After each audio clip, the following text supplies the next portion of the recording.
Alright, it's been a while. Just been taking a lot of time to do my own stuff. Haven't really worked on cars that much, but thought better have a start on the old Charade. So I've honed the bores, cleaned up the deck as much as I can. Cleaned up all the pistons. They're actually pretty clean. There's no actual scuffing or anything you can feel. I mean, at the end of the day, this thing's not going to be anything too special. All the journals are okay. I did check the clearances on the crank. I just got to check the clearances on here. Just did it with a plastic gauge. It's right in the middle of the clearance for the mains.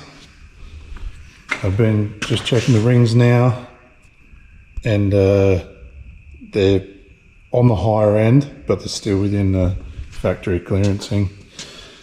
So yeah, I'll take a bit of video now and get going on that. Alright, this is where we're at. I didn't film a lot of this. A lot of this was cleaning. Yeah, I was fitting bearings. Everything's tension now.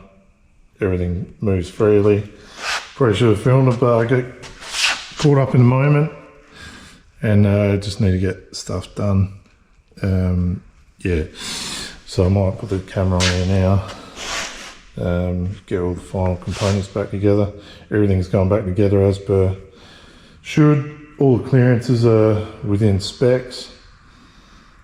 So yeah, I'll get it all shut up and locked away, and then we can focus on the head.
Scotch of Toyota Black.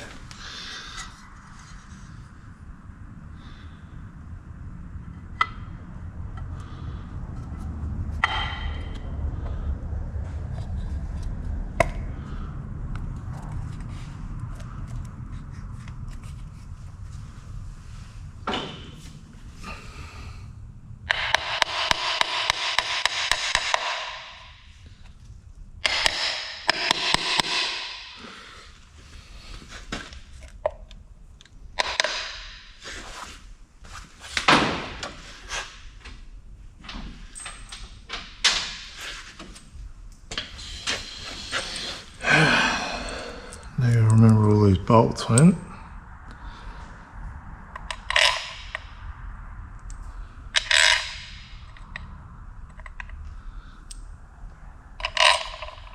What I like to do is put them in the ones you think they're going. Put all of them in that possibly is a tensioner bolt. And just have a look at the heights. They look about right. They're all even. You're on the money.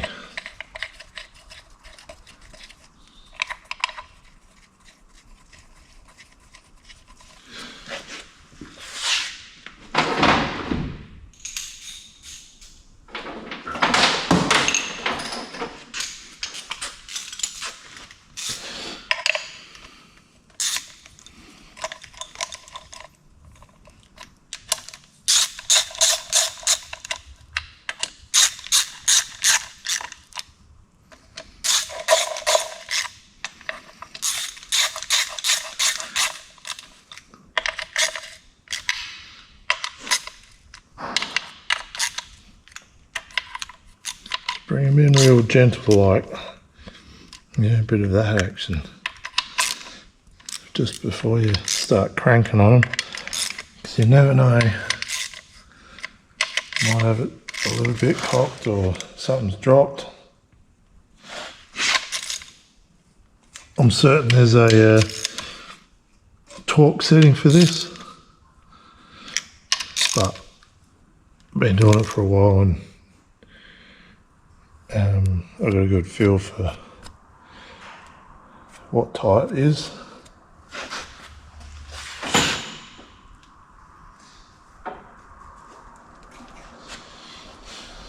And you notice here, it's hard to see, but there's a piece of gasket hanging up. Other side, flat. So just going to nip that off because that'll cause havoc. And then we smooth it off with a little bit of silicone. Classic imperfections. I've seen it many, many times. It's not out of the ordinary to have a little bit of a dip here and there. I guess if you're a machine shop,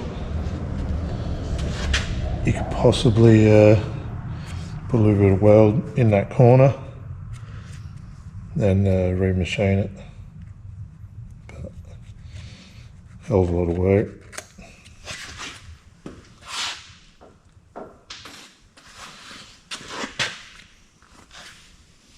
So when I go put the sump back on, I'll just give that a quick little bit of silicone.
Alright, I thought I'd just stop it there for a minute. Just talk about the sump.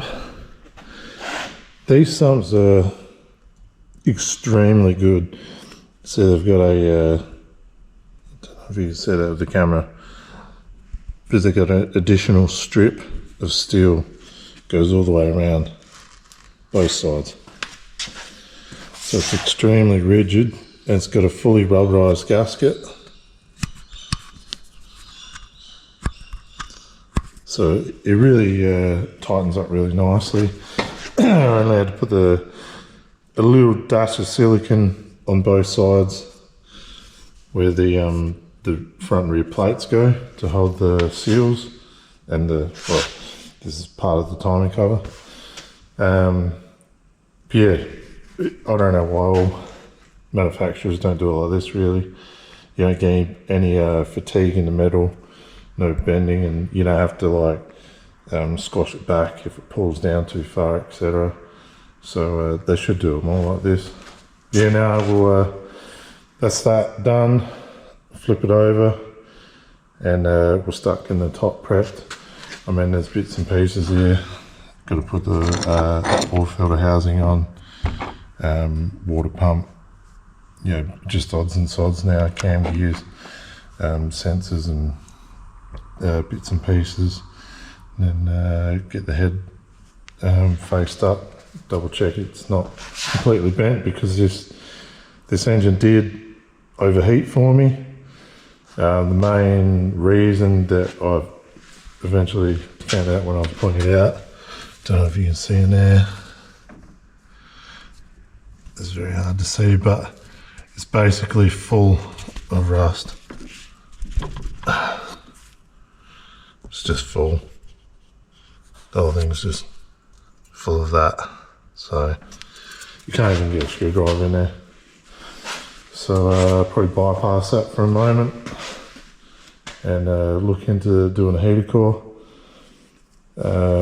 See how much they are, whether we get that one out and overhaul it or put a new one in it. See how we go.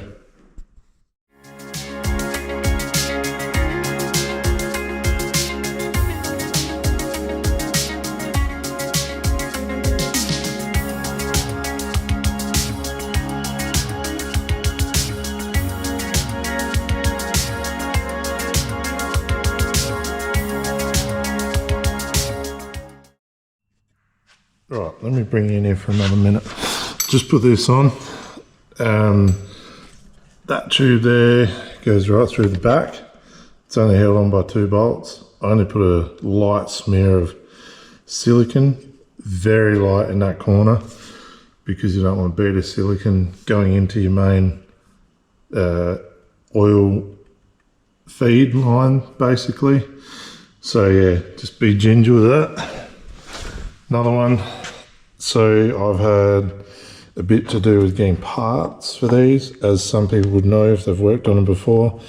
There's a square tooth and a round tooth for some of these, depending on years, engine variants, etc. There's 2 shims. Do not forget to put both shims in. Water pump. So when you get this kit from Permaseal, they do not have these kits on the shelf. If you go to Repco or Sprints or Bursons, etc., you ask for a Permaseal kit for this car, a full complete gasket kit, they have to make it by hand at the warehouse. So it won't be straight away. They won't have this stuff on the shelf. It took about a week because it was Christmas time. But there are a few gaskets that are missing. So this is the one water pump gasket that you need for the block. So water pump to block, they've got that one. They do not have the sandwich plate. So I did this recently. Well, the car's been off the road for years, but it probably had it within 10 or 20,000 Ks. So I'm budgeting that gasket with the silicone is going to be okay. Another thing to be careful of when you are assembling these engines. That's the old crank seal. That is the new cam seal. There's very marginal difference. That inside diameter is slightly smaller than the crank, but if you're really keen, you can make that fit on the crank and vice versa. They both have the same ID. So be careful. One's slightly deeper. Just be careful before you start installing, because they look the same, but they are not. rear seal is totally different, so you won't bugger that up.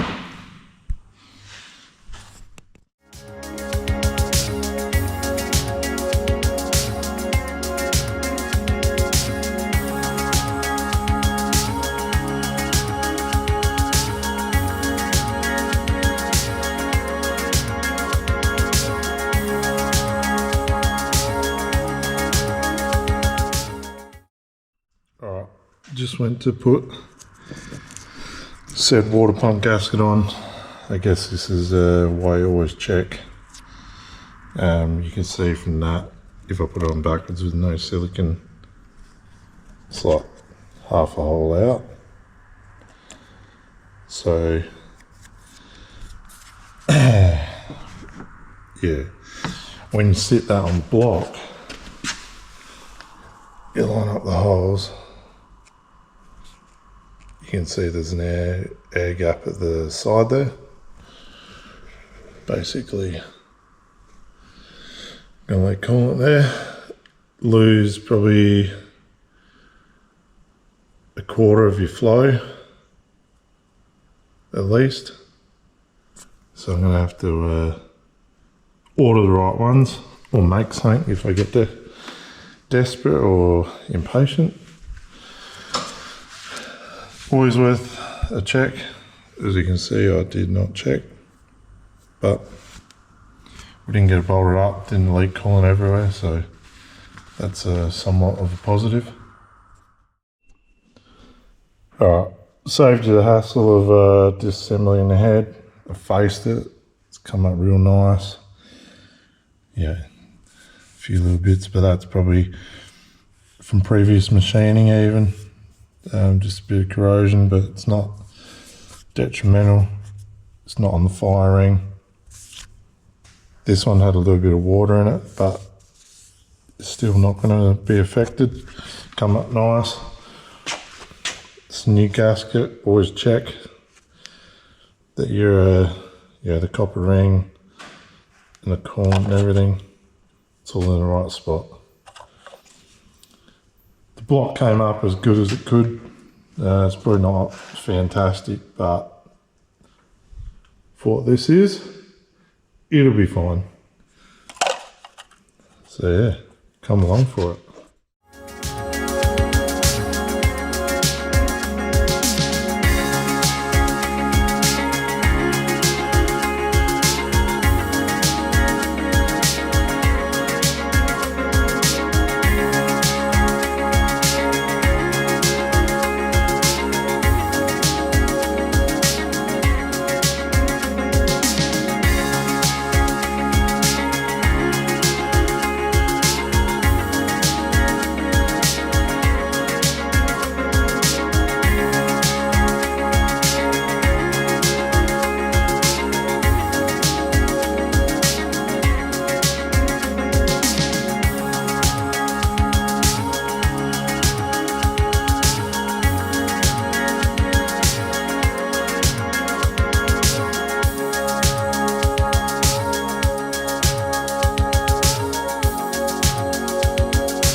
There we have it, people. Everything bar the water pump there because of that gasket. It's all together. You can face these heads if you turn the timing gear halfway between, all the valves will be closed. So yeah, just go do valve adjustments when I get that timing belt and water pump on.